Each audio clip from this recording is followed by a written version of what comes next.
Hello, everybody. Welcome back to Cinema Savvy. It is myself, George, joined once more by Ren for one of the most, probably the best second wrestling video we could have on the channel. Yeah. One of the biggest spoiler discussions of the year for wrestling, with one of the biggest moments of wrestling in many people's maybe lifetimes that happened last night.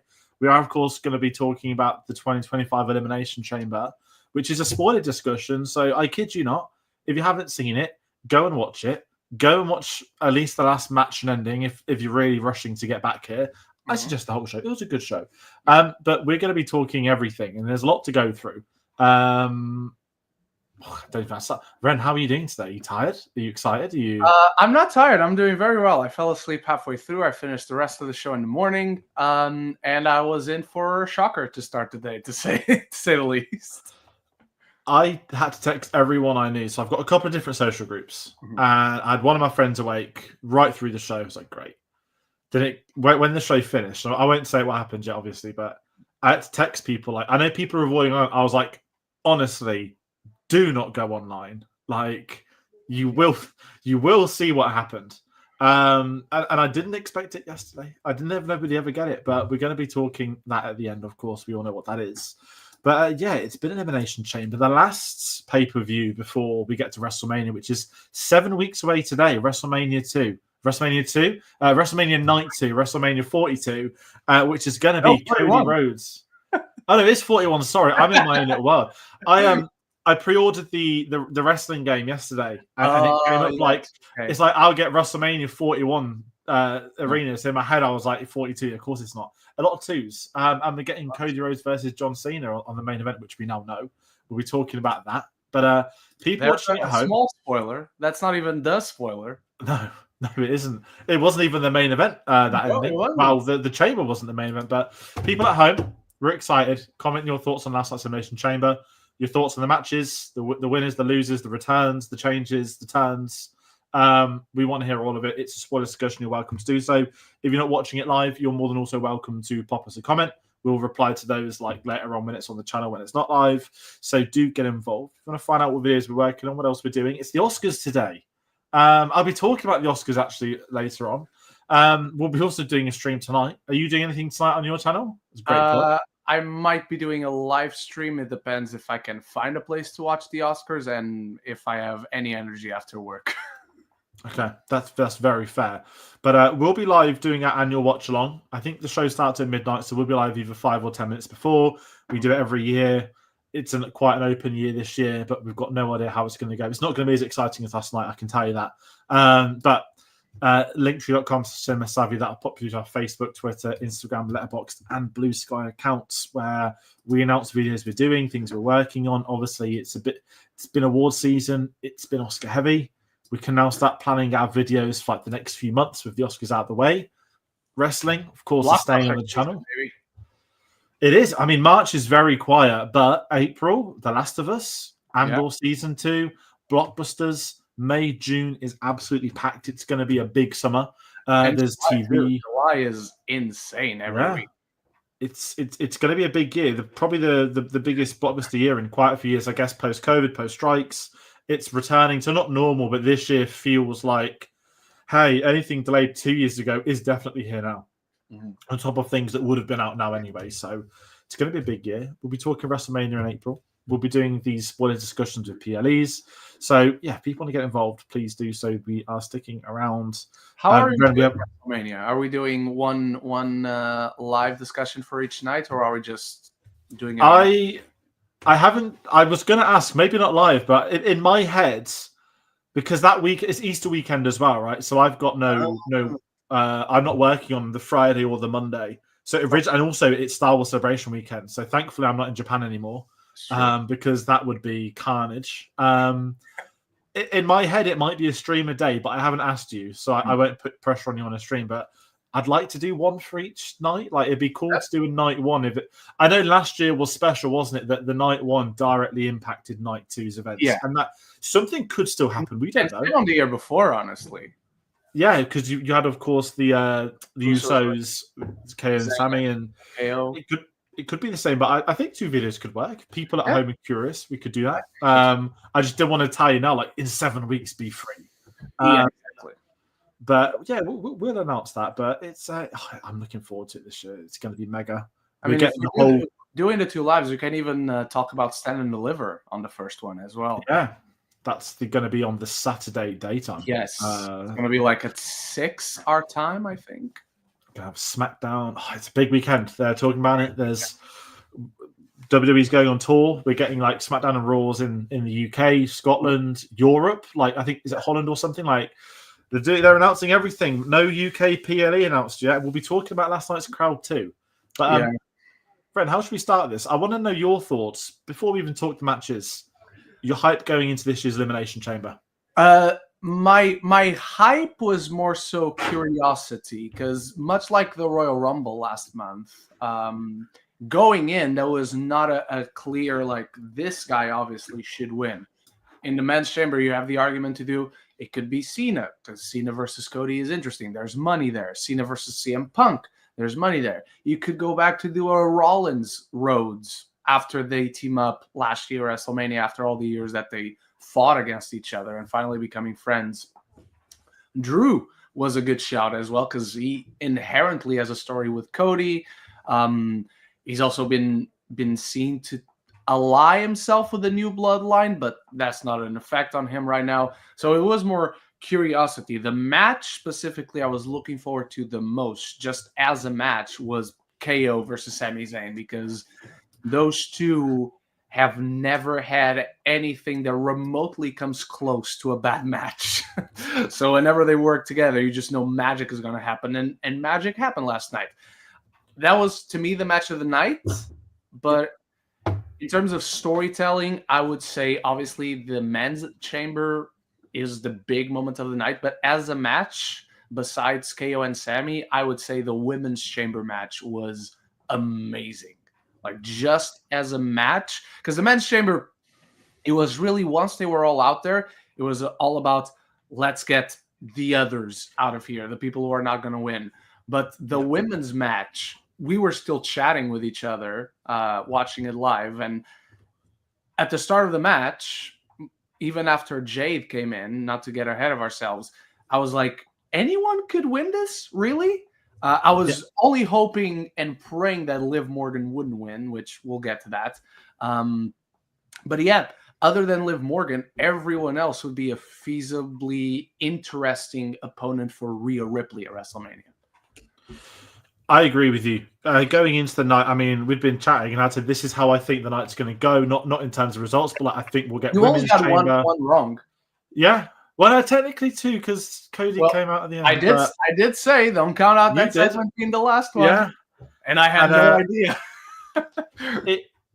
The night, I mean, did it go for 3.5 hours total? I mean, I was sort of sat there in disbelief after, sort of just taking it in, like what had gone on. Let me open Netflix. I'll see how long it was on Netflix. I want to say 3.5 to 3:40, maybe. Like it was for 4 matches and technically a segment after. It was very well paced. It didn't feel like the usual. We're just stocking this with Visit Canada adverts that you get at like international 3.5 hours. 3.5. 31 precisely. And I guess you get 6 entrances per chamber, which probably adds 15 minutes to an extent. But I thought it was a great night. And heading into it, I'm in the same boat as you. I looked at the women's chamber and. Not in a negative perspective, but I was very much that mindset. Like, you could feed any of these to Rhea, and I don't think Rhea's in trouble. But I didn't want Liv Morgan because we've had them feuding for a year, which is really ironic because when I get into my thoughts on that match, we'll be talking about Liv in a great way. And same with you, KO Sami, it's going to be a banger. Unsanctioned with the recent storytelling, with it in Canada. Absolutely that was going to be the night. Kind of like the Rumble, like you kind of knew that KO v Cody was going to be the match of the night. Yeah. But this was different. This was, we inherently knew that nothing's going to come close to the match quality they'd have. Exactly. And the men's chamber was very much to me like anyone but Logan.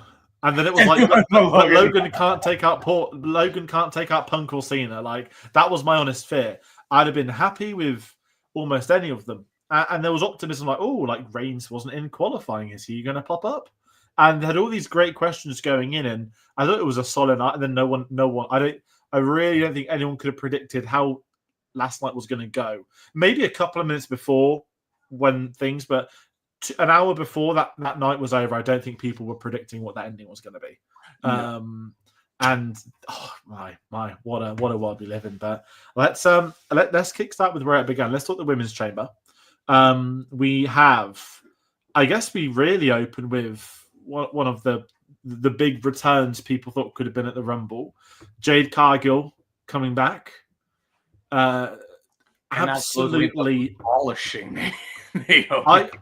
I've thought this of Jade Cargill. Like, I've liked her since she's been in WWE, but keeping her in we know that they were obviously training her. Obviously, she went from AEW. She had to go for the Performance Center, but main roster at the same time. And I think it's worked well keeping her in the tag division to have that guidance through obviously like Bianca, Naomi, household names, Bayley. Yeah, and we've known that when Jade was going to come back, it's clearly going to move into singles territory now. And I know she looks like unbelievable every time you see her, but when she came back yesterday, that's the most intimidating, I want to say, we've seen her. The best she's done. Yeah, and she just absolutely massacred Naomi. Perfect Hunger Games reference. Bianca screaming in the pod that she can't come out, getting absolutely obliterated. I absolutely love putting her out on the stretcher as well, which I also loved. What a moment. And I think that's the best way they could have done that. I know that Taker famously did it with Shawn Michaels famously did it to Taker when he came up through the vents. I've never liked it. Once that's been done that way in the old chamber, it certainly wouldn't really work in this modern one. And you'd have been expecting, if anything, it would have been like, is Dom going to find a way to sneak up somewhere, or is Raquel Rodriguez going to? And that was my concern. But for Jay just to come in as it's starting, obliterate her, and leave, perfect. And as you said, the women's chamber was incredible. When we spoke at the Rumble, I know this is more of like an overview. We'd mentioned like Roxanne Perez went the distance, but she didn't really get the chance to not have a moment. But because there were so many people in that ring, and because it was very then the Nia Jax bomb that took everyone out, no one really got individual moments to shine, bar a couple. Whereas all six of them yesterday in the chamber, well, I say six including Cargill, not Naomi, they all got great moments, and it was an incredible match that, again, anyone could have won. And Bianca did as an overview, but I just kind of want to jump to you with, not like where do you want to start with it? We're still new starting wrestling on here, but as an overall, I enjoyed the match. But what are you jumping in your initial thoughts? I love this match. Like you said, everyone got that moment. Like even the who eliminated who in this match felt very specific. Not just the elimination itself, but like the move that sent someone else out. Like just as a wrestling match, even Liv Morgan, who I'm personally tired of as a champion, just because they don't seem to know how to book her as a champion. She's incredible in the ring. She had a great mini match within the match with Bianca herself. The Jade spot is amazing. Like the whole closing the doors of the chamber on the head and all that. That was really good. Alexa was the show stealer of the match. Like every time she did something, that crowd wanted her to win the title yesterday. Like the crowd, the match wasn't for the title, but they wanted her to take a title home. That's how much they loved Alexa. Other than that, the one thing I want to talk about is, what do you think about the Jade thing? Because is it Naomi who attacked her, or is it going to be revealed that Bianca is the one who attacked her, and so Jade, in revenge, attacked Naomi, who is Bianca's new best friend? But also, regardless of which way you go, what happens to the tag titles? What happens to Bianca as the winner of the Elimination Chamber going into Mania? Because she has to have a story with Jade now, and there's so many. I mean, I would say even there's a little bit too many directions you can go on with this one, where maybe Bianca doesn't, because obviously Rhea doesn't need to lose the title right now, but this Rhea versus Bianca match at WrestleMania is a dream match that we've all been asking for like a few years now. But is this the right time to have Bianca get to that position? Because she has all these other things going on. It's a really weird one, and this is where I kind of thought, like, when the attack happened. So I know they dropped the belts on Monday, and that was also why I then not like disgraced Liv, but then I sat there like the tag title winner is in this, she won't win, and we've already had it, blah blah blah. But the Jade thing, I sort of sat there thinking, like, I know we spoke a lot about triple threats for Mania, but I was sat there like, okay, is this going to be like Jade v Bianca v Naomi? Like, is there more to the story? Because we haven't got the generic WWE. Let's cut to the big camera to see who actually attacked you. Yeah. It was, I've come in, I've murdered someone. But you're right. What if Bianca did it and Naomi's had unfairly been slaughtered? Naomi would turn on Bianca for the betrayal. Jade would feel guilty. So there could be a trident. But then if Bianca's going to be against Rhea or Io, or could they also be triple threatening? Because I think there's a bit more to it on Monday, personally. And I wondered again if I thought there was a heavy chance Liv would win this. And the reason I thought that was because I could have easily seen, and I didn't want this to happen, but maybe in a more predictable Vince McMahon era, you'd have had Liv wins the Elimination Chamber, but she's scared of facing Rhea, so tries to win it for Iowa Monday. And you could picture a really typical Vince, it's a triple threat with you three. Yeah. But then having three of them square off the end, I know there's 7 weeks to go, but I really don't know what Bianca's story is because there's multiple directions. Me neither, because you can do babyface versus babyface, but depending on what you do with the Jade storyline, if she is the one that's behind it or not, you have a Bianca heel turn and you have a heel Bianca versus a babyface Rhea Ripley, which would be interesting. And it's just very nebulous right now. Like, what's the direction here? And then to me, that's what makes it interesting. Like, you were bringing up the Vince McMahon era. That wouldn't happen in the Vince McMahon era. No, and this is it. And I think Triple H is.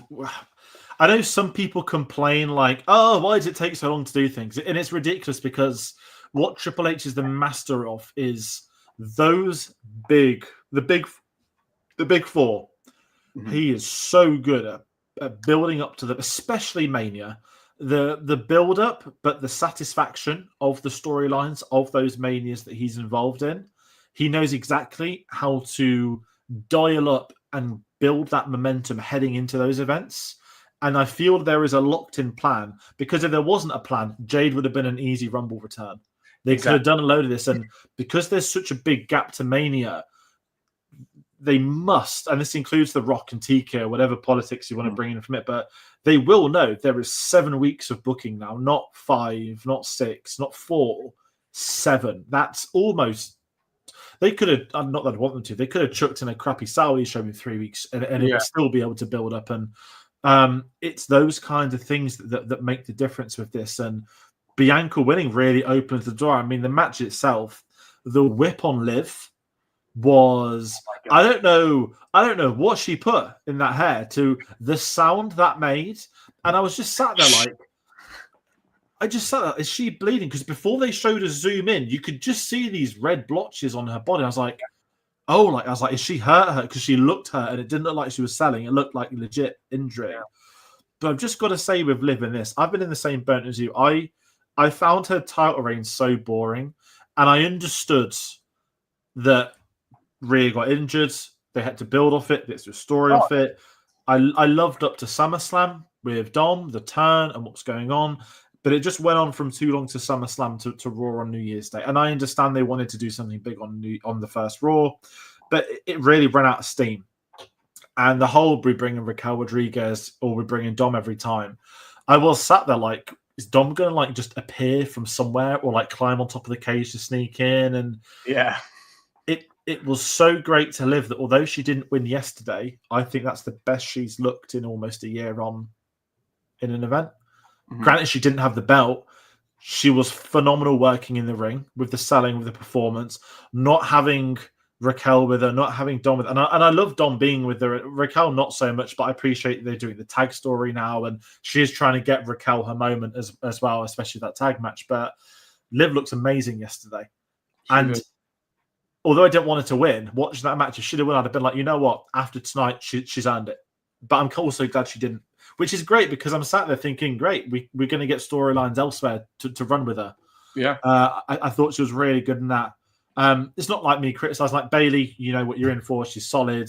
Roxanne Perez got to look great with some really good moments as well.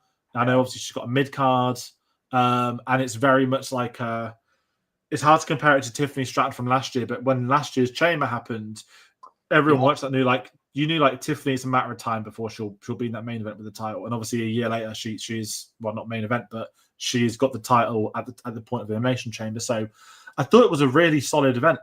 And I thought for the opening match, they structured it well. It didn't feel too long. It didn't feel too short. The Chamber felt like a weapon, which is something I've struggled with in recent years. Where and because of the new structure, the whole the outside of the ring being like actual pads now instead of the chains. Yeah, and I get it. I get it. I get it's better for them as performers, right? We don't want to be hurt. Yeah. But it is really like visually as a fan.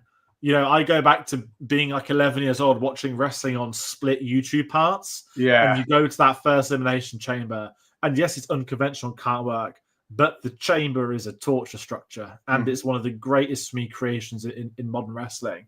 100%. But one of the first times I felt yesterday. By the way, sorry to interrupt. Michael Cole got wrong last night. He was talking about the Elimination Chamber. They mentioned Chris Jericho. He didn't create the Chamber. Triple H did. Eric Bischoff. Oh, did he? Sorry, I thought it was Triple H's idea, but Bischoff created the Money in the Bank match. Yes. But Eric Bischoff created the Elimination Chamber. Was it Bischoff? I thought it was Triple H, and then he worked with Bischoff with it. No, it was Bischoff, because at the time, it was Triple H in the early days of the quote-unquote Reign of Terror.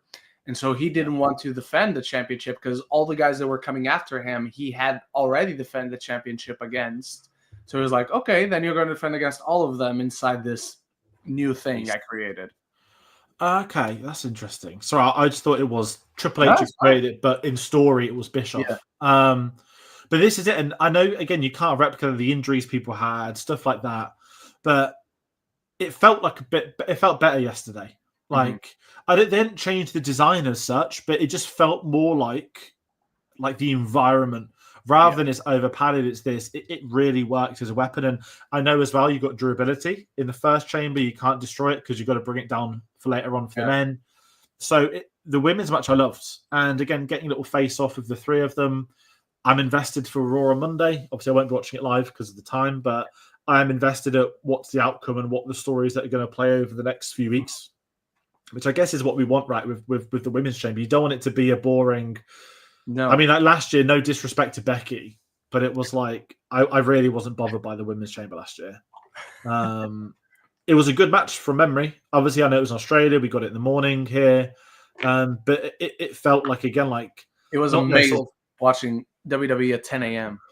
And it was, and everyone all the Americans were moaning because it was the middle of the night, and I was like, the one time. But yeah, that's my thoughts on the women's chamber. I mean, do we want to jump straight into the tag match? Or is there any spots you want to talk about from the chamber briefly?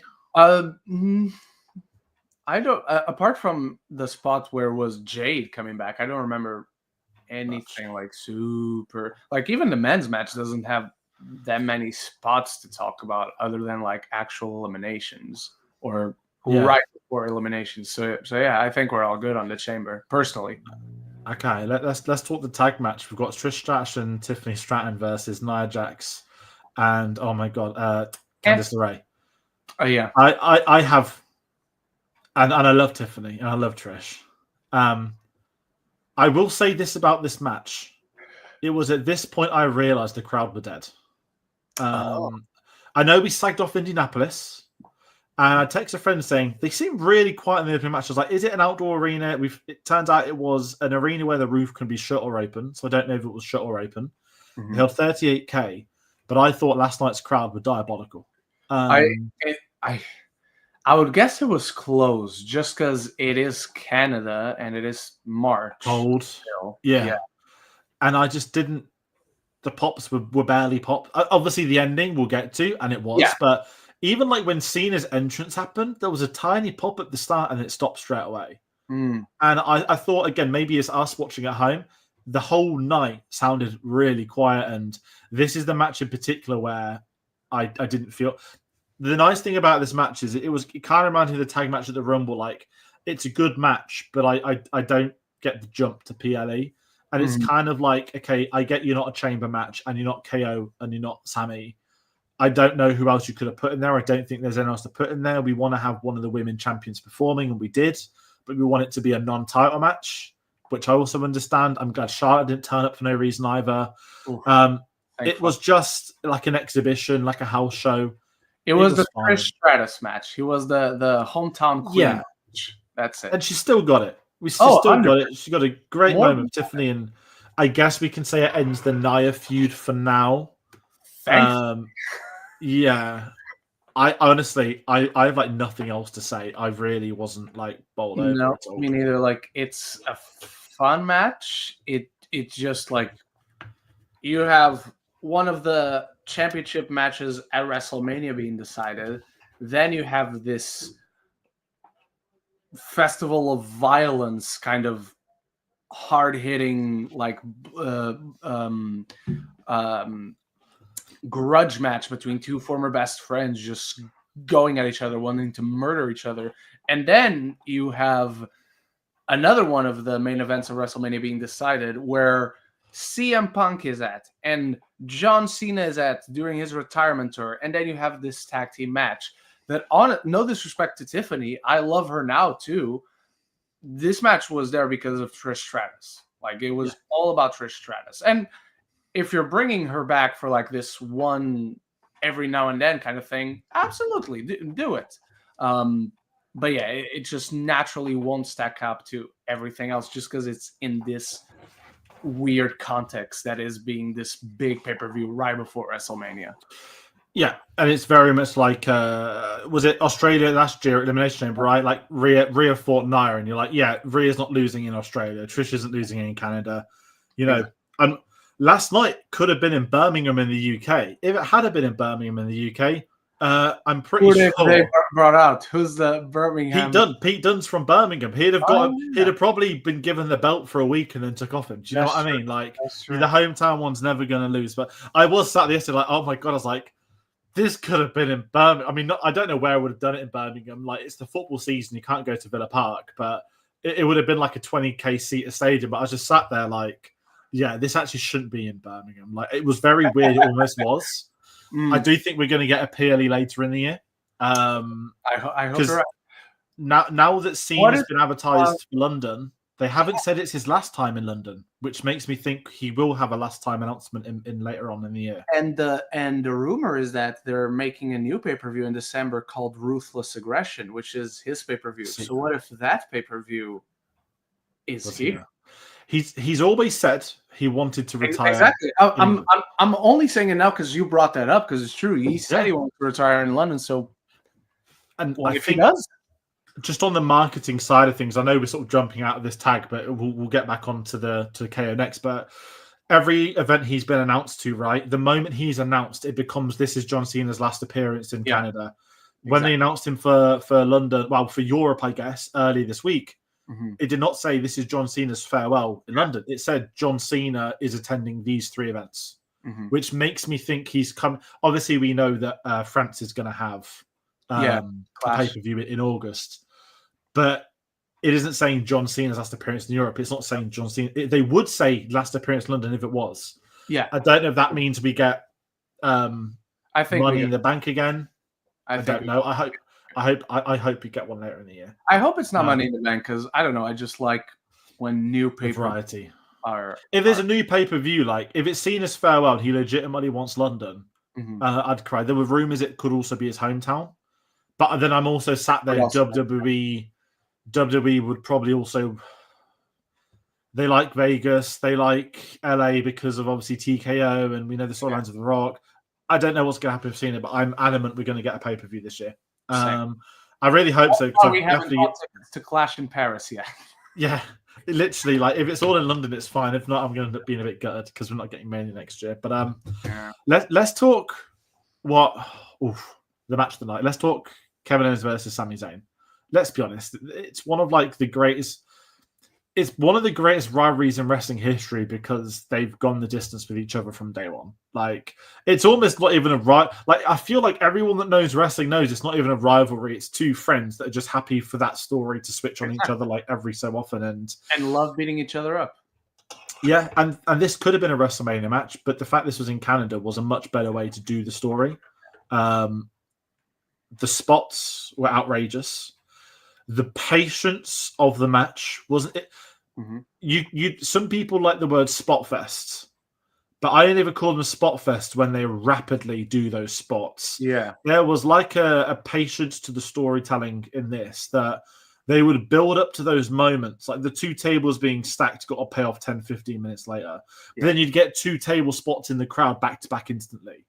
You know, bringing out the bar. I know I'm zigzagging, but the barbed wire and the chairs, the very few times in wrestling where I like cringe, not like criticism of cringe, but like like watching, like physically wince because it hurts. Yeah, putting them through the steel chair, the brainbuster.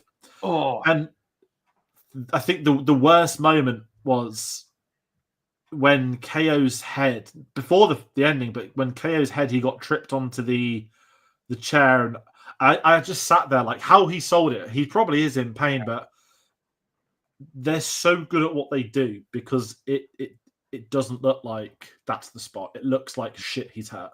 Shit, like was his head meant to bounce off the barbed wire like that? Yeah. Could he be blind or have an eye?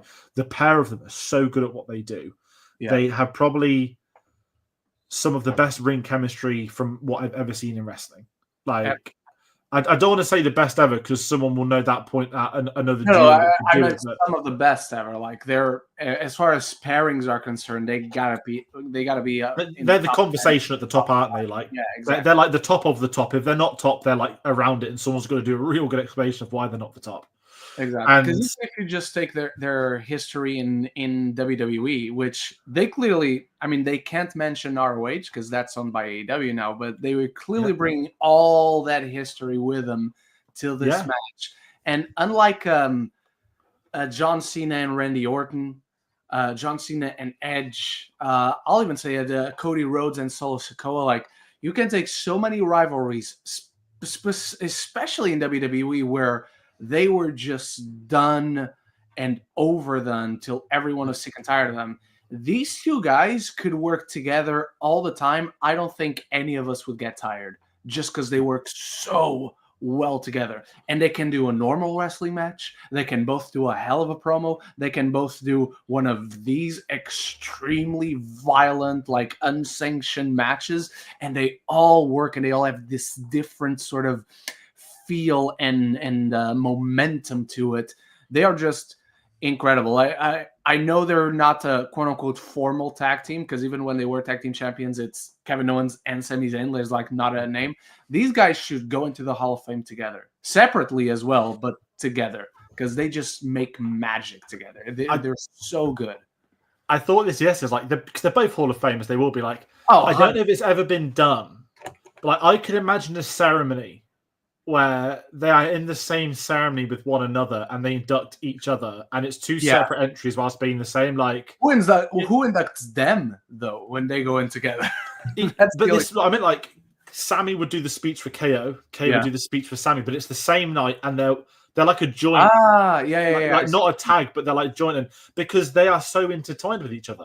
Like, again, you mentioned there, like, Orton Cena, we had it a million times, and and this also, the credit of this has got to go Triple H, that when we got NXT Black and Gold, he has been, I think, certainly with me, I mean, you've got a bit more history. When we were really into Black and Gold NXT, me and a friend, when we'd go and see them, obviously KO came before Sammy, I think. Nope.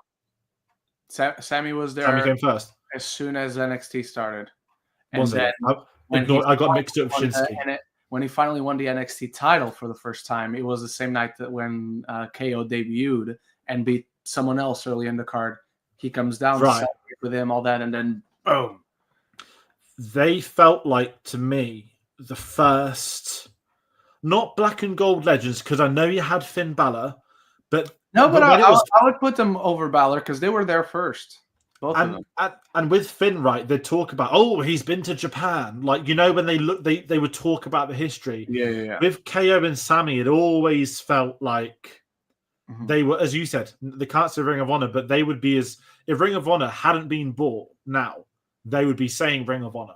In this, I know they've made the deal with TNA, but obviously with Triple H, we know he is happy to reference other wrestling companies, which I really respect. Yeah. And you can tell it's something that he's obviously probably wanted to do for a long time. That Black and Gold NXT felt like the first time they were really welcoming those other backgrounds. They weren't treating them like they were new people. I appreciate some needed it, but not all of them. But these two, they've always felt like they've had Triple H's trust from day one. And carrying, as you said, they've main evented a Mania together.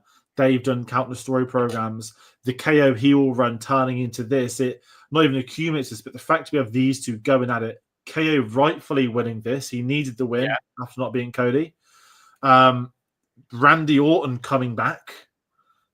Perfect. Mm-hmm. We kind of knew it would happen. And as the match was going on, I was sat there thinking, I really don't want Orton to come until this match is done. I don't want interference. And I also didn't want him to rush out, but they even built up to Orton coming out. They had a bit more patience with it. They handled that really well until obviously the mat ripped up for the concrete pile driver, and even the KO like crying ready to fight Randy. It was so good, and even Orton himself coming back. We know it's going to be a few big returns last night. We know he was probably going to be there, but to tease the punt kick to the point where even the camera shot it beautifully for us not to see the security guys jumping in the way. There's a big Mania feud, and I think we're going to get that. No, he's going to hit the punt at Mania. He's going to have to and it was the moment I was sat there like, he's going to go for it, but he's going to give it away to get that crowd going. Because the crowd was still a bit for me. But the moment he did the knee pads and everybody, and I go back to my earliest memories of wrestling, and he's the legend killer. He'd murder people. I used to think this is, even though I knew wrestling in theory wasn't real, I knew it was scripted at this point in time, I would still think the punt kick was a legit kick to the head that was actually punt kick has always looked very real, even with the sound. I think sometimes I've looked at the punt kick and there's no one with the hand here to protect themselves. He really hits them on the head with his shin. I don't know how you quote unquote fake that. This is what I've always thought. Did they cushion up his? I've never known, but it's when there's an injury, they'd write someone off. It was the perfect way to write off all these people with it's one of those rare moves that's like the pile drive with KO. It's a protected move that clearly few and far between people are going to be allowed to do so. And I love that they teased it. I think we're going to go back at Mania. We've got Emmanuel commenting hi in the comments. Nice to see him as well. Any other thoughts on the KO match before we get to the main event? Just it's the match of the year so far, or at least it's a contender. For sure. KO's probably got my top two. This in the Rumble. Yeah, I wasn't even thinking of the Rumble one, but those are the two best matches of the year so far. Absolutely. Lovely. Right. Okay, let's talk the men's elimination chamber, shall we? Not being put last. Last was obviously the Cody Rhodes. At this point in time, the Cody Rhodes Rock response, they would call it. We got a weird poster on Saturday morning, Friday night, which now makes sense. We'll get to that. But this was the match where any of that six, as you said earlier, could have won. Even though we don't want him to, even Logan Paul could have won. I would say Logan Paul is the one that wasn't going to win. Him and Damien were the most two writable. I think it was looking back. I think it was more believable when he was one of the last three at the Rumble. There was oh my god, is Logan Paul winning this? Is Logan Paul winning this? I thought the worry is them. My worry is them pulling the trigger on him. We think it would feel like. I know you're not big on your football. Is football the right? I'm not big. I'm not small. I'm just not on my football. This is an F1 comparison, sorry, not football. F1, right? It's shall we give America 3 races a year when it should be 1 race per country? Now it's owned by Americans with a new ownership. It's let's give America 3 races and take away 2 traditional ones. The approach of the, not an Americanism, but the big corp agenda, right? My only and TKO's done really well with this, but because of my paranoia of what's happened in other sports, leads on to this. And it was like, could I see TKO putting an influencer in a big moment because of this? And it's more of a fear at the back of my mind than a practical. It can happen. It should happen. And Logan Paul is very much that enigma. Getting him in this, I appreciate they're holding off Jacob Fatu still. But then the worry of Logan Paul has been, is it going to be Punk versus Paul? Is it going to be Cena versus Logan Paul? The worry isn't even if he wins. It's, is he going to cock up one of the people we really want to see win? Yeah. Which works as a heel, but to put him in a Mania match. And to my great surprise, I'm feeling like he's working with Punk this year. I don't know how Punk agreed. But... And a friend of mine texted me last night, and he said the same thing. He's like, I don't mind any of them having Logan Paul in a match, but not WrestleMania. And that's what I mind. Like, and it's like the Saudi stuff. Like, you know, the wrestlers have a choice. Like last year, you had Logan Paul versus Reigns, right? Was it last year or the year before? No, that was like the year before. Last year was Logan versus Cody, which is why in the back of my head it was he's not winning this because they're not doing Logan Cody again. And the way I kind of have it is like, if they want someone like CM Punk's not going to go to Saudi Arabia, like without getting into politics, he won't, and I respect that, and I'm with that. Same. Cena's done Saudi before, fine. But Logan Paul would be, I mean, he's done boxing, he's done everything there, his family's in, he's in the royal family. If they were desperate for someone to be like, you want to put Logan Paul in a Saudi main event, please do it, because I don't care for those shows. Yeah. But the worry is they're going to bring that here for the big ones. And I'm glad they're not at this point in time, but he didn't get to do anything. And I'll be honest, without just slating him more, because we all can't stand him, he didn't do too much in this match, which I'm fine with. And I'll be really honest, without sort of giving a glossary overview, Drew, Damian Priest, and Logan Paul didn't get a lot to do. Drew was great from what we got of him, as he always is. And if he'd have won, I'd have been very happy still, because I think he's been... he's had the best, maybe not year of his career in the aspect like when obviously he came out from COVID, but what Drew's done in the last year to me is comparable to like, I'd say like him, Cody have been the big two for me of the last year in terms of retrospect. Punk's been great, but he's had injuries, like he's been on the sidelines, and he did so well with an injury to be in it as much as he could. But Drew's been that guy where if they were going to turn around and be like, you know what, he can have the main event and Mania, he can have the title match, he can go for it. I sit there saying, earned. Fair enough. But they haven't, which I'm fine with. But sort of him, Priest, and Logan Paul were sort of made redundant. Is that a fair statement to move on to the other three who actually got something new? Yeah. I mean, let's talk Seth Punk and Cena. John Cena and CM Punk getting... You know, you get those like reels and stories where you get like the baby watching the camera, and then it's the adult watching the camera, and you're running. You spoke about a feud earlier, right? How Orton versus Cena was overdone. Punk versus Cena was never overdone. They're one of the greatest. I don't even know if you call them rivals, but they're headliners for me. Like they are, when they would cross paths, it was always great, and we've wanted them to cross paths since Punk has announced his return. Everyone at some point has been like, we're going to get a Punk Cena moment, and to do that great tease at the Rumble with them all standing off and not have them have spots with each other, to get the hug yesterday, the shake hands. I think Cena says I've missed you, and Punk says I've really missed you too. Like. That hit me in the feels. Like I felt like the Grinch's heart had grown at that moment, and they've still got it. They've still fucking got it. Those two. We'll talk about Cena a lot more shortly, but we are surely having a one-on-one main event at a pay-per-view this year with them. So we have to. Like it'd be one of the biggest missed opportunities, especially with Cena. I haven't said the word he's gone heel yet, but we know he has. But with Cena now a heel. Without jumping too far to the end, there are endless possibilities for not just seeing Cena having it's almost like final battles, but knowing that he can have a final match with the legend opposite him. But the fact for the first time the tables will be turned that Cena could be a heel for those. It really adds to the excitement of this final year for him. But the chamber itself, I thought it was a great moment when we got. It was a triple threat basically. It became a triple threat. Seth, as usual, was excellent. And likewise with others, he has carried this. You know, we're talking about these two legends that were almost not the era before Seth, but the kind of generation above. Yeah, like Punk's walked out. Cena's slowly transitioning into Hollywood. Mm-hmm. Seth is what's carried it with Roman for the generation that's coming after. And Seth looked great in this. And what I kind of love, and it goes back to Triple H's storytelling. Once again, we've got Seth Rollins is a face in theory, but he is sat at the end. I know I'm jumping thin, but he's sat at the edge of the chamber screaming through the gap, "Die!" to see him. Die! Yeah, and that's heel behavior, but he's a face and he's going to get cheered. But I love with Triple H. Punk is very much a tweener.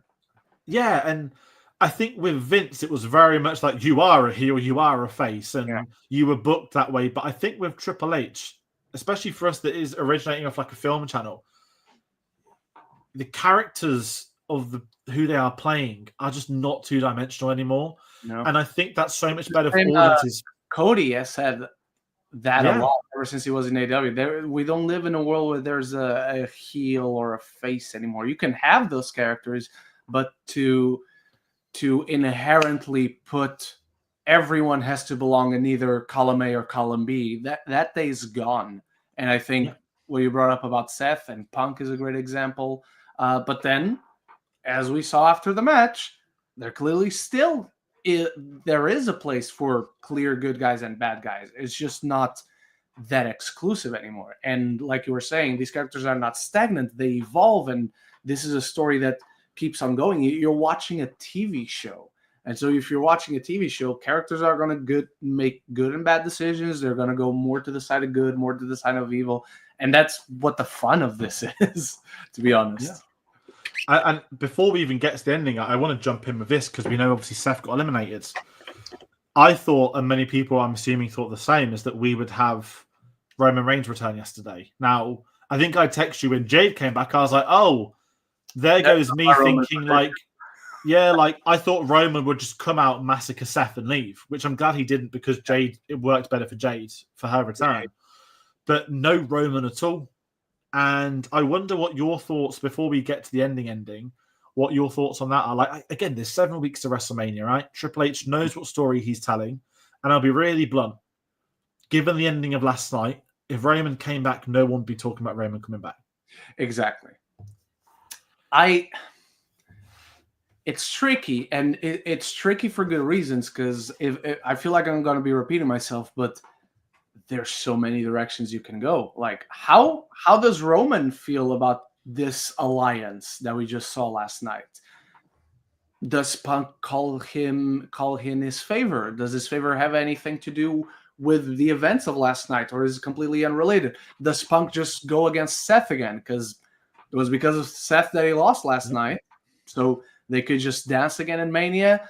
But where does that leave Roman? Does he indeed, I don't know, team up with Cody against John Cena and The Rock at night 1 or whatever? Or maybe goes straight up to The Rock, like to make sure The Rock doesn't interrupt the match or whatever. Because Cena and Roman have history. Like, genuinely, how does he feel about his cousin, who he was teaming up with last year, now siding with one of his biggest allies? So there's just so much that you can do with all these characters. Do you do a 6-man tag team match, and it's Roman teaming up with The Rock and Cena versus Punk, Seth, and Cody? Like, I don't know what happens, and that's what makes me so excited. I like not knowing shit. Like, it feels like a very strange concept in this day and age of the internet, where yesterday we just had massive leaks for a big movie coming out. Like, I like not knowing about the movie until it comes out. Like, same with WrestleMania and all that. So the more ambiguous it all is, the more exciting it is for me as a fan, but also as someone who does this every month with you and speculates and talks about what could happen, what should happen. Yeah, and it changes every other day. Mm-hmm. I mean, we know injuries can happen. We know life can happen. But the fact that, again, everyone was so adamant, this is going to happen, that's going to happen, that, after Rumble, I was like, oh my God, the chamber's going to be stacked. We're going to get Punk, Cena, Seth, Roman, Drew, and maybe, Jacob or something. But yeah, Roman at the moment's off the board, but his return, it surely is going to be related to Cody.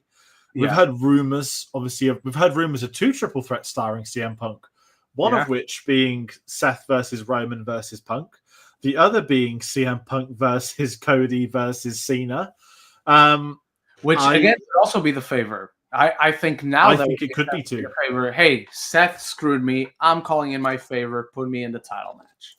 And this is where I'm sat with now. Thinking about CM Punk's favor with Paul is the ending to the chamber. Another great selling of the curb stomp on the chamber's a weapon. The curb stomp. Yeah. Punk kicked out of so many finishes, and I was so tense, and I was loving it. But I was like, he ain't kicking out of a pin after that curb stomp. And then I wondered that is Cena gonna be not like man enough to pin him, but John Cena would be like, I would never pin you because you've been screwed over. I'm too noble. Obviously, that's not the case anymore. Yeah. But I'm sat there saying, could Punk go on Raw and be like, Heyman, like, get the fuck out here. Put me in that main event. I got fucked. Like, there's so many variations of what the favor could be. Mm-hmm. It could also be, hey, get me in Saturday's main event, but make it against Seth Rollins or something. And then where does Roman fit? The context of a favor could, if it wasn't Paul Heyman, it could not even be at Wrestlemania. Well, this is it. It could be a title race later on in the year. Like it could be anything, and I like that we don't know. Match. It could be the title gets vacated, and he's like, "Just give me the fucking title." Yeah, and I thought, and for the in-ring work as well yesterday, I thought Punk looked amazing in ring. I thought Cena did. I know that they're 2 of the older statesmen now. I know they came in 5th and 6th, but they were taking bumps. They had good spots. They knew exactly what they were doing. Obviously, Punk's been around a lot longer and respectively returned as Cena has, but you still sometimes worry with the older, especially with Seth, who we know is obviously current. But it was a great main event. It was a very good chamber. But obviously, people aren't talking about the chamber anymore. The only conversation is what came after, which leads us into the main event of this discussion and wrestling for maybe the foreseeable future, maybe the next few years. Yeah, we have Cody Rhodes. Oh, and I've got to say, thank you so much for not blocking it, Netflix and companies. Telling The Rock. I was not expecting that. No, to go fuck yourself. Full scream on the mic. The Rock was very weird again with his promo, like, come to me, brother, hug me, brother. It was very weird, like SmackDown. And I know we're going back to the final boss, and I put the top on for it today because the final boss is amazing. I would like to add that his promos are very strange. They're like off-putting, but that's kind of what I love about it. Like, he's a creep. He's playing into the creep. He wants you to be weirded out by him. He wants to be like, what the fuck is this guy on about? Like, he's so full of himself. He's a bad guy. You're supposed to feel that, people. I love it. I genuinely love it. It's so strange, but it works. And when I clocked they were putting this to the main event, I texted you because you said earlier it's a possibility. I was like, this isn't a spoiler, but fucking hell, The Rock went and did it. And then when I was chatting to a friend, before it all kicked off, I did sit there like, if this is the main event, I was like, if something mega doesn't happen, this is going to kill the event and make The Rock look awful and make the ending look dumb as stupid. But if they're choosing to put this over the chamber, which sets up the WrestleMania main event, and the Triple H made a comment saying everything changes forever or something like that, then if they by default get it right, they've changed wrestling. And they did. They nailed it. The fact that Cody almost interrupted Cena thinking, is Cody... Never thought it summed himself out, but he interrupts Cena. I thought they played it very well because the whole thing was Cena wins, so he's going up to Cody. So Cody comes out first, just as the babyface champion to congratulate him, shake hands because he also respects John Cena. And only after that, The Rock comes out and their segment begins. I thought that was... The Rock comes out? Who did The Rock come out with? Travis Scott, for some reason, who the last time we saw him, he was hanging out with Jey Uso. So what's up with that? How does he feel about this team up? I I thought because at SmackDown, The Rock played his intro, then it cut to another song, and then it went back to The Rock's theme, and I was like, oh. Yeah, I was like, oh, they're going to get Travis Scott to sing the WrestleMania theme at the event before. Fair enough. No, he didn't. He came out with like a modern hardcore belt. Looked a very weird belt. It was the current WWE Championship, but it had like tape all over it. Yeah, that looked like how the hardcore one modeled. It was. Yeah, so he's got his own toy belt now. The Rock's magically left his People's Champion belt at home recently, and then we get the moment. Cody tells him to go fuck himself, and then he does a very weird version of the throat cut. Cut the throat, his cheek for some reason. Yeah, like he's got let's take the Cena thing into account. Mm-hmm. Cena at the Rumble was overselling every moment, not like bumps, but like overselling like the event. Like, oh my god, we're all here together again, and he's very much doing. I'm okay with it because John Cena, because we know we can do comedy, we make a drama, but. The fact that all of that was now clearly a ruse for him being, Twitter summed it up, Winter Soldier. The drop, have you seen the meme of the facial expression when it's him smiling 10 minutes before and then it's just dead? And the thing is, right, I'm not saying it's great acting because I'm not being disrespectful to acting, but it's not like subtle acting, but I would say it's great. Yeah, like for like wrestling, it's like great. You can see two different personas within Cena, which we haven't had since he's come back.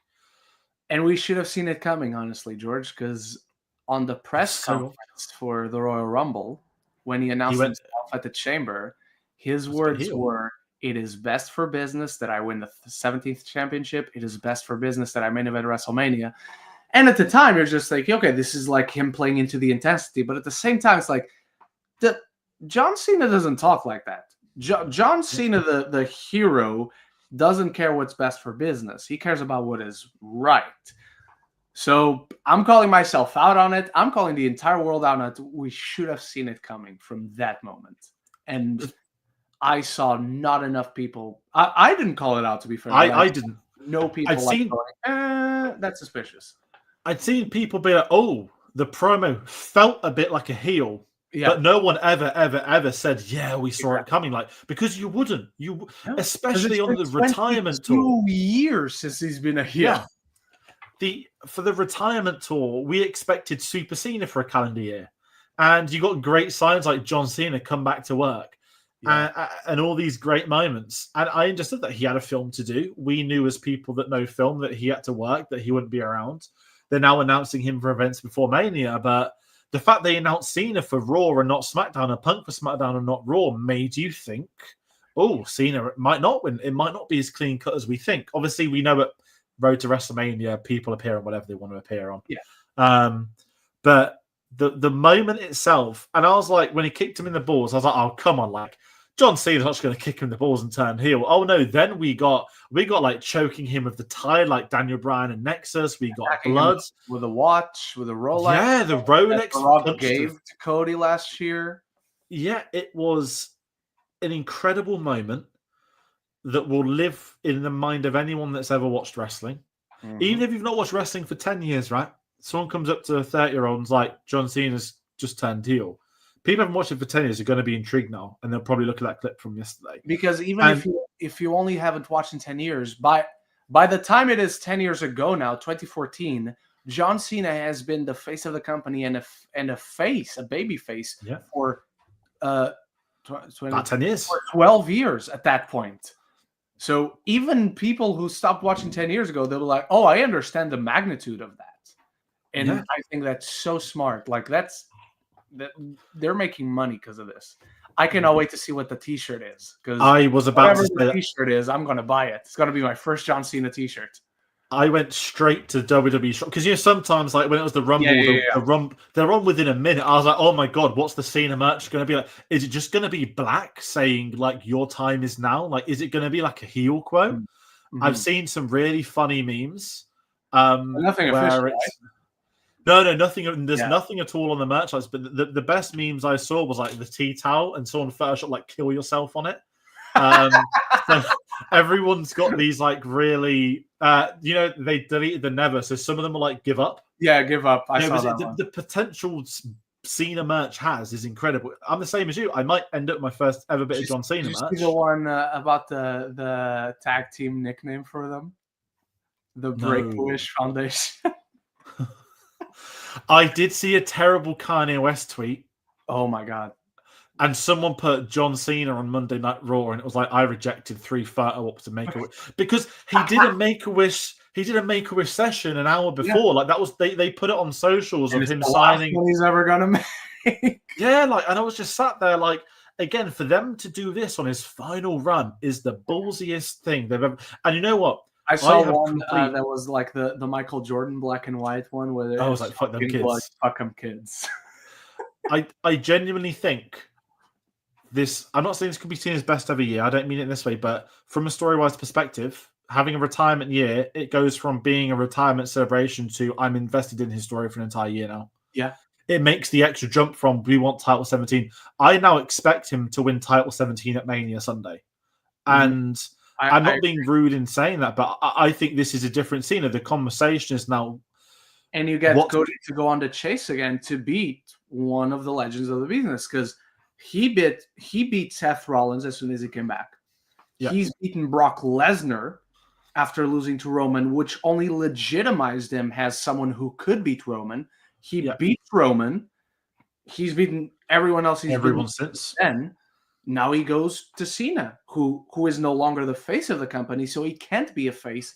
And we're talking about stories, narratives here. You thematically pass that torch onto Cody Rhodes when he wins that title, because it would be very easy for Cody to just keep the title from Cena. No, let Cody go after him and actually prove John Cena wrong. Because then, like you were saying, it's not just a retirement tour. Now you're invested in this story. You know what you're also invested at? You want to see John Cena find a, no pun intended, path to the light side again.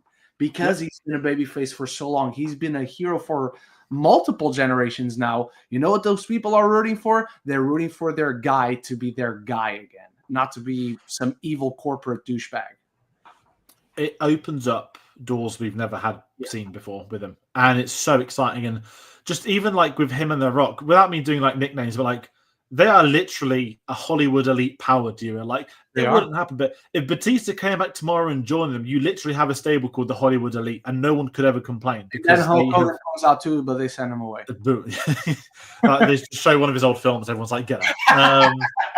But this is it, and it's so exciting. And the next 7 weeks of WrestleMania. I mean, did The Rock say that apparently Cena is going to Africa to finish a film? I know he's filming something called Matchbox. I'm sat there like, do I believe them? Like, because he's advertised this. I hope I see Cena tomorrow on Raw. So here's my Oscars bet, and this is what I said before it live. This might not happen, but if I was TKO, if I was WWE, if you're going to cash in on last night, you've got 2 actors who both have regularly gone to the Oscars.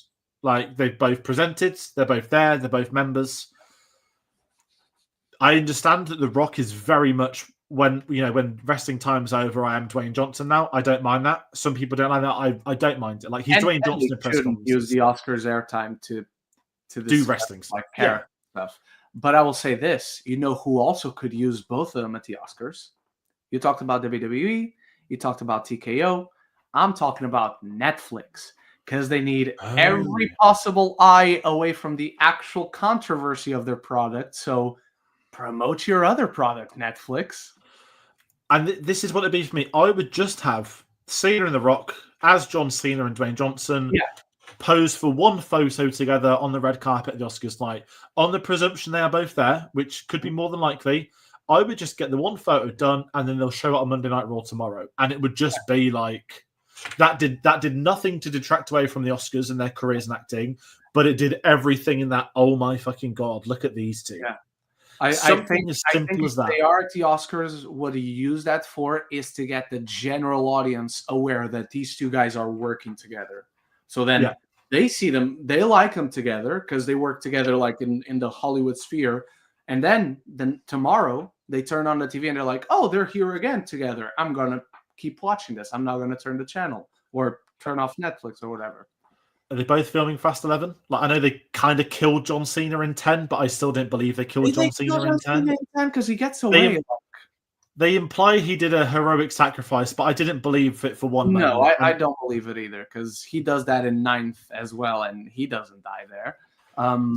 I'm sure he's still alive. I don't know what's going on with those films. I don't know if The Rock It's all weird. is only The coming Rock, back solo film or if he's just in part 2. I have no idea. this is it. It opens questions not for Fast and Furious, for wrestling too. Like it is one of the biggest. You know what is the future like? Okay, Travis Scott said we can laugh, sure, but they must have a purpose other than the fact he's doing the Mania song. Granted, I don't care for the purpose, but does that mean they might go after other people to join them this year? Like not making an Evolution comparison because I don't like comparing anything to them ever, but do they want to pick a plucky younger person to be like in their setup? I'm not saying that would work. I'm not, but it just makes me think like there's something else in play that we don't know that's going to get explained to us over the next like few weeks and months. Mm-hmm. And I'm so excited for what it is. And I think the decision to turn John Cena heel right now is one of the best business decisions in a long time. If the next year of storytelling is nailed, which I do believe when Cena announced it back in Money in the Bank last year, he'd always said, I'd want to do a full run. Yeah. And I maintain that him and Triple H and probably The Rock, maybe even Cody, maybe others, maybe Punk, whoever, I believe over the last 6-7 months, they have probably mapped out an entire year of storytelling for him 100%. Because we know Triple H. That's what they should have always done, Vince. That's the smart way to go. That's how you tell great stories and stories that run for a long time. Expensive, and they're the most memorable. They have the biggest events. Exactly. They have them, and yeah, it's exciting. And as I said, like it ended up being the main event because it was the main event. And I had a friend text me, Tom, it's Cash the Castle, and he's like, I won't be able to watch it till later. He's like, just telling me like I'm assuming that KO and Sami Zayn was 10 out of 10. I was sat there like, yeah, it was the match tonight, but nobody's talking about it. That's all I'm going to say. So I'm very excited to know what the future brings. Like with the Netflix era, I have the luxury of I've got it on this laptop. I've got it on my TV there. I've got it on my PlayStation there. I can wake up on Tuesday morning and I can just press play. I don't have to worry about recording, to go downstairs, to look for other setups, to what I used to download episodes to watch without adverts. I know Netflix hasn't got around that, but they've got some good stuff where sometimes the matches are on during adverts. But I'm invested in both shows to know what the story is. And I think that's the beauty of this Elimination Chamber last night. It has done more for WrestleMania than the Royal Rumble has. And given it 7 weeks away, I don't mind that. And I won't speculate, but as we spoke about Punk, it's what's his story. There's avenues for him to go down. Drew's got storylines to go down. Anyone. Right now, there is only... who doesn't seem to have a storyline, and I'm very happy about that, Logan Paul. Yep, because that would have been horrifying if he did. Yeah. But we sit here on Sunday, March the 2nd, knowing, okay, we've got 4 confirmed matches WrestleMania. We've got Tiffany Stratton versus Charlotte, Jey Uso versus Gunther. I had it here. We got Tiffany Stratton versus Charlotte, Cody versus John Cena, Jey Uso versus Gunther, and Bianca Belair versus TBD, because there's a title match tomorrow, but we all know it's Rhea Ripley. That's why she won the Chamber. She didn't win the Chamber to go up against Io Sky. That's not the match everyone's been demanding for 3 years. As much as I love Io Sky. And we can assume we know a KO Randy. Maybe there's more to it, we don't know, but it's kind of great that with this far out, and it's... Or is he... Yeah. Or does he take time off until after Mania? Who knows? This is it. And it's exciting. And I know we're not a wrestling podcast. We're doing the PLEs, and it's weird that we might not have a wrestling video. I'm not making any promises on air, but technically we don't have a wrestling video until WrestleMania Night 1. Maybe something comes up before, because I need to speak about a video series anyway I might be bringing back. But yeah, it's exciting. And we kind of nailed it. We got episode 1 of an intro of the Rumble. Episode 2, we get this. Like, thank God this wasn't episode 1. Or we'd have just started at a Mania, would have been jumping in without having the fun discussions. So that's probably going to do it for everything I can say on this. I mean, just my final thoughts on the event. I thought it was a great PLE, but again, we spoke about them individually as to why. I don't need it to be a good night for it to function. I don't mind having 3 bad matches if you one great match ends up being a life-changing match for everything moving forward. So it was a solid event. And as I said, the road to WrestleMania, I haven't seen the press conference, but apparently Triple H made a backhanded comment where it was like, so do you know where it's going now? Which is great. So yeah, I'm excited to see what the coming weeks and months bring. What about yourself? I really enjoy this. I think this is a very solid chamber. I think the Elimination Chamber is by nature a pay-per-view that can never be one of the You're never going to find anyone who puts it as their number one pay-per-view of the year, for example, just because by nature it is not designed to be a pay-per-view that gets to that spot. It's like if you're watching a show, let's say a 10-episode series, Elimination Chamber is always episode 5. Elimination Chamber is when the status quo of the characters of the world that you're watching just shifts. One way or another, in big ways, small ways, in good ways, bad ways. Bad ways, when The Miz cashed in his Money in the Bank to beat Drew after the Elimination Chamber in 2021. That's a bad example. Last night, you had the status quo shifting on John Cena, the good guy, like, which we've not seen for, if we're calling this a TV show, we've not seen this for 22 seasons of this show. So it is massive, and it's something that dramatically shifts the show you are watching. And in that sense, I thought they did an incredible job. Plus, shout out to one of the matches of the year with KO versus Sami Zayn. A fantastic celebration of violence. That's their WrestleMania, and I mean it in like a compliment. Like that could have been at Mania, but I'm glad it was in Canada. It's better than the match they had at Mania. And this is it. And I guess where that sort of leaves us talking next, Ren, over to you. Ren Geekins, we've got a link in the description. You mentioned you might be doing the Oscars tonight. What else are you working on, or have you got coming up? I am working on watching Daredevil Born Again to give you a review. I'm about halfway through the season. Tomorrow I'm watching Mickey 17, so there will be a review for that as well.